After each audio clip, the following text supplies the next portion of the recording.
নমস্কার দর্শক বন্ধু, জানেন কি লবণকে লক্ষ্মী স্বরূপা বলা হয়ে থাকে।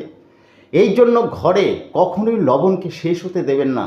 শেষ হওয়ার আগেই কিন্তু লবণ আপনারা মজুত করে রাখবেন, এতে লক্ষ্মী সবসময়ের জন্য আপনার ঘরে স্থিতি থাকে। এছাড়া আপনার যে বালতিতে করে আপনার জল নিয়ে ঘর মোছা হয়, সেই জলে সামান্য লবণ দিয়ে যদি ঘর মোছেন, ঘর থেকে নেগেটিভ এনার্জি দূর হয় এবং পোকা মাকড় পিঁপড়ে এইগুলো যে উপদ্রব থাকে সেগুলো কিন্তু কমতে থাকে। লবণ কখনোই সন্ধ্যার সময় কাউকে দেবেন না এবং কারো হাত থেকে কোনো ওই লবণ নেবেনও না।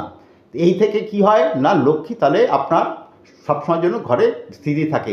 যদি দেখেন রাহুর প্রকোপ বেশি হয়ে গেছে, তাহলে কি করবেন, একটা বাটিতে, কাচের বাটিতে লবণ রাখুন। যদি সন্দক লবণ পারেন খুব ভালো হয়।